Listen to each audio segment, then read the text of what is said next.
Waouh! Cette histoire épique de la Bible a connu tant de rebondissements et pourtant Dieu continue d'accomplir son dessein pour toute l'humanité. Il le fait à sa manière et en son temps. Alors que nous poursuivons notre découverte de la vie de Joseph, nous arrivons à un moment charnière de cette histoire magnifique.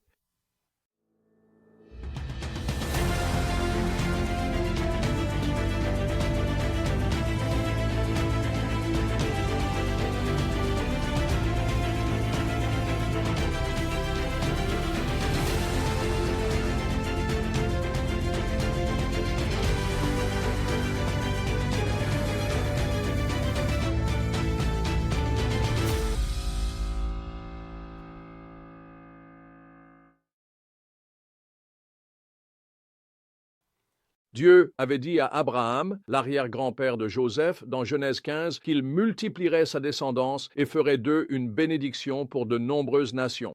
Il lui avait également annoncé qu'ils seraient esclaves dans un pays qui ne serait pas le leur et qu'ils y seraient maltraités. Ce rêve de Pharaon met en marche l'accomplissement de cette parole prophétique. À mesure que les rêves de Pharaon se déroulent dans Genèse 41, le timing, la souveraineté et la fidélité de Dieu s'unissent de façon remarquable. Après 2 années entières passées en prison, Joseph est soudain appelé à interpréter les rêves de Pharaon, une tâche qui laisse perplexe tous les sages et magiciens d'Égypte. C'est un moment charnière qui va non seulement changer le cours de la vie de Joseph, mais aussi le destin des nations. Et pourtant, même dans ce moment d'élévation, Joseph demeure inébranlable dans son humilité et sa dévotion envers Dieu. Lorsque Pharaon lui demande s'il peut interpréter les rêves, Joseph répond « Je ne le peux pas, mais Dieu donnera à Pharaon la réponse qu'il désire. » Une fois de plus, nous voyons l'engagement indéfectible de Joseph à guider les autres vers la véritable source de sagesse et de puissance. Alors que Joseph interprète les rêves, il révèle les années d'abondance et de famine à venir, ainsi que le déroulement du plan souverain de Dieu. Les 7 années d'abondance fourniront les ressources pour survivre aux 7 années de pénurie. Mais plus encore, elles placeront Joseph comme un instrument de la provision et de la protection de Dieu, non seulement pour l'Égypte, mais aussi pour sa propre famille et pour l'avenir d'Israël. C'est un rappel saisissant que le timing de Dieu est, sans aucun doute, toujours parfait. Il n'est jamais en retard, jamais pris au dépourvu, jamais s'affole pour s'adapter à des circonstances changeantes. Joseph a dû attendre 2 longues années pour ce moment. Mais cette attente n'a pas été vaine. Dieu le préparait, affinait son caractère et orchestrait les événements pour accomplir ses desseins au moment opportun. Et lorsque ce moment fixé arrive, l'élévation est spectaculaire.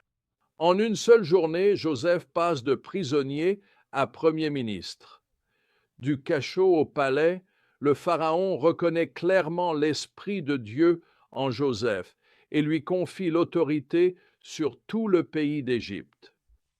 C'est une image saisissante de la manière dont Dieu peut élever les humbles et même utiliser les chapitres les plus douloureux de nos histoires pour sa gloire et le bien de son peuple. Ce thème de l'attente du moment parfait de Dieu résonne à travers toute l'Écriture et l'histoire de l'Église. Plus tard dans la Bible, nous retrouvons l'Église primitive dans le livre des Actes, rassemblée, attendant le Saint-Esprit promis. Pendant 10 jours, ils ont prié et attendu, incertains de ce qui allait arriver, mais déterminés à obéir à Jésus et à son ordre de rester à Jérusalem. Et puis, à la Pentecôte, la réponse est venue sous la forme d'un vent impétueux et de langues de feu. Le Saint-Esprit est descendu sur les disciples, leur donnant la force de prêcher l'Évangile avec assurance et donnant naissance à l'Église. Celle-ci allait porter le message de Jésus jusqu'au bout du monde. Qui était le porte-parole ce jour-là? Nul autre que Pierre, le disciple lui-même, celui qui avait renié Jésus 3 fois.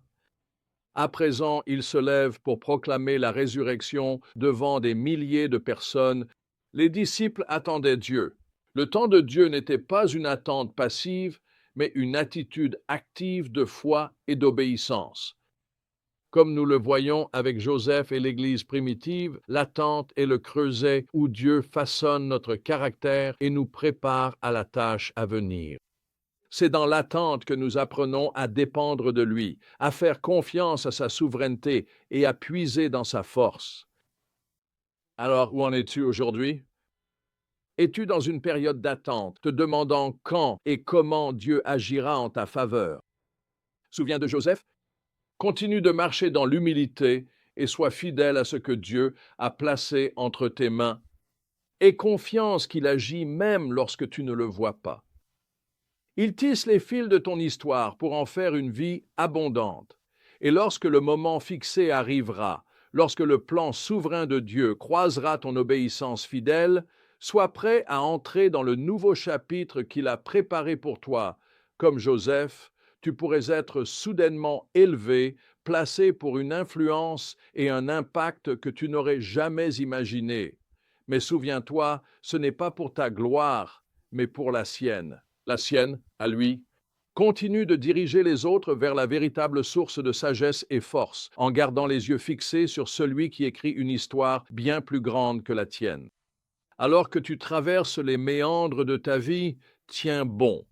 Oui, tiens fermement à la vérité que notre Dieu agit toujours, qu'il est toujours à l'heure et fidèle pour accomplir ses desseins. Puissions-nous l'attendre avec un cœur plein d'espérance, en ayant confiance que celui qui nous a appelés est fidèle pour achever la bonne œuvre qu'il a commencée.